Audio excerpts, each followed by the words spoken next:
What's up, YouTube? It's Joe Catchpolia sitting on the couch making some money investing in fractional real estate online as usual. Today I am doing my what I sold or what I bought last week for the 52-week challenge. I know I usually do this on the Friday videos, and I got too excited about the new property that came out on Mogul and I forgot. So I'm going to do it today. Before I forget other stuff, please like and subscribe. Please check out the Discord link in the description to this video if you haven't joined our Discord and you're not taking part in the 52-week challenge. You can take a look at what that is. You don't have to do that to enjoy this channel. You can also just, let me know in the comments what you're buying, have a good discussion about fractional real estate there as well. And also, any of the sites that I'm invested on, there's links in the description below to get onto those sites if you're not already. Okay. So I only bought a couple of properties on Lofty, four notes on ground floor, and then a little bit of a property on little piece of one on Mogul. And so let me just jump into it. So I'm going to go real quick because I already had this discussion with a lot of people at this point, and it didn't even dawn on me that I hadn't put the video up. So sorry about that. So Dresden, this is one. My average purchase on this is, I wish I knew. Let's see. I'm going to tell you because I think it's important. Because let's see, it's going to matter for why I'm buying this one. And it's really just all about the discount. Yeah, my average basis is 25.78. I haven't been buying this one too long. I don't have a whole bunch of tokens. It was actually already in the process of being sold when I started buying tokens. They have a closing statement uploaded, which indicates about 88,000, 89,000 to the owners once this is closed, and I think it's possible that it already has been closed because of the date on here. And this has happened to me with properties I bought on Lofty before. Is when they go to sell them, for whatever reason, it just takes them a long time to let us know that it's actually sold. I think it's probably they're waiting for the money from the title company to hit the account or something like that. But so pretty soon we'll be able to redeem these at that $88 or $88,000. I looked through and there should be some other expenses, but I think we're going to net about 34 and change per token. And so, it's a nice little profit. But not on, if you buy today, there's probably a little arbitrage left, but I think you'd want to really hone in on your math. Remember, just because I buy something doesn't mean that you should. Please do your own due diligence on all of this stuff. Um, but yeah, like I said, only 25 tokens in this, but if I'm making, $6 or $7 a token, it didn't take me very long to do these one. This is a decent return on investment and a decent percentage ROI. And like I said, I think I bought tokens in this for the first time, maybe 2 months ago at the most. So annualized, this is going to be a fantastic return, as long as there's not a whole bunch of expenses that I'm missing that they take out after this. Because this is just cash that the entity receives at closing. I know there were some unpaid bills. I don't think it's more than $8,000 or $9,000, and so when I did the math to get the $34 and change, that was taking $80,000 in cash. I think it's possible that there's a bit more than that. But we only had negative 2,000 in the operating reserve, and this was at 215, and there was some stuff that we had agreed to repair, and so I'm not sure. There was a credit for that on the closing statement, but I don't know if that was the same or not. So I always just like to err on the side of caution when doing this math, because the first couple of these that I've seen, they never net what they say they're going to begin with.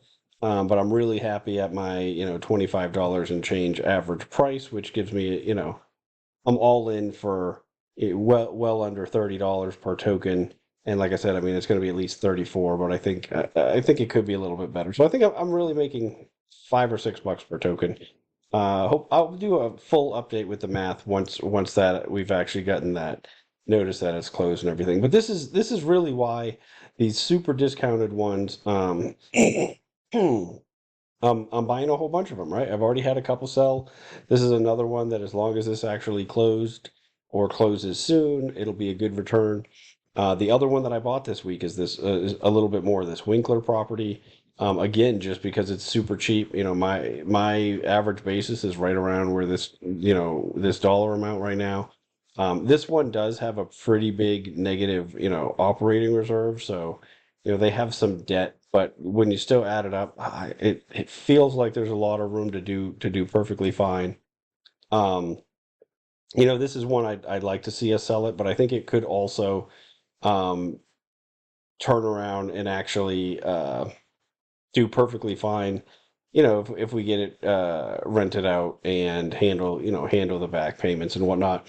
Um, some chance I'm going to try to propose that we change the management to the PMI STL Metro or whatever it is, who took over the Raymond property not too long ago.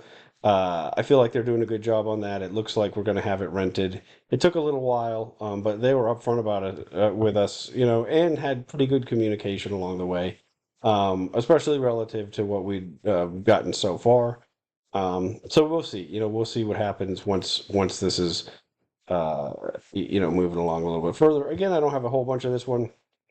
I'm just buying them when they're super cheap though, because it is, uh, I think it's really hard to get hurt when you're just so far, um, so far below the real world price, which is, I believe, we are on this one. Um, the four notes I bought were just these four. I had one note pay off for $200 at the time. Um, there were four loans available, and it just stuck 50. And actually, you know what? That's not true. There were more available, but I had my auto investor thing turned on, and I had it at 50 each, so it just bought 50 of four different ones. That's true. If I had gone in and done it manually, I think I could have spread it out over a few more, but not the end of the world. I'm very happy with such a small amount in each one. Um, I think that works. And again, I mean, I'm letting that go as far as like I'm not too worried about picking individual ones of this. I'm just trying to spread it out as across as many of those as possible. Ground floor has been good to me so far. I did have, and you can see I bought some since too, but I'm not counting that because I've been doing my cutoff Thursday nights, so this will go in next week's. But you can see I only have one extended now. I had some. I think another one of my extended ones paid off. So, that's the ones that you think there's going to be something wrong. They're not defaulted yet. So far I've had pretty good luck. I've just have this one that's been sitting and extended for a long time, and the other ones that went there paid off. And I thought this was pretty interesting actually, is that this was extended and my actual return on it was higher than it was expected, and I don't understand why that is. Um, I don't know if they charge some like fees or something because of the issues. I'm really not sure, but I thought that was interesting to see. Maybe I'll dig into that. I just didn't own enough of this to really, uh, it didn't really make a big difference one way or the other. But this is the one that paid off, and then I reinvested that. And then the last thing I bought was some of this mogul property. The what do they call it? The Johnson short-term rental in um, Austin, Texas. I did a couple videos. I did, about mogul properties this week. I think I did this one on this, and then a short follow-up. This one coming out Thursday night is what distracted me from my 52-week challenge video. So sorry, I'm a couple days late on this. But it is, I continue to believe that they're, on average, the properties that come up on their site are better than really any of the other sites from they're picking what I believe are going to be strong markets going forward. Um, but more importantly, they're picking assets that, are like this is already operating as a short-term rental, and it should be cash flow positive day one, assuming everything I understand about it is correct. And again, just because I bought some doesn't mean you should do your own due diligence. And that applies to all of these. And like I said, all three of them. If you haven't bought, one of the things I like about all three actually that I mentioned, although Lofties is still not working right, is they'll all give you a little bit of free money if you invest your first time with them. So that's one of the things I've been buying. I started off buying little pieces on each of those and taking advantage of that. And it makes it so, if you just want to dip your toes in it to get a free $50 on a $250 investment or something like that, make it, in my mind, really hard to get hurt, right? Like, I mean, it's like getting another 20% off or something. But so you can see my full video on this one if you look at the mobile playlist that I have on my channel. And that's it. So that's what I bought this week. I'm interested to, like I said, I already had the discussion with a lot of you about what you bought. And it just totally went over my head that I hadn't even done the video yet. But let me know what you bought this week. And if, if you don't have to share everything if you don't want to, if you have ones that you think are great deals and you don't want other people jumping into it, that's fine.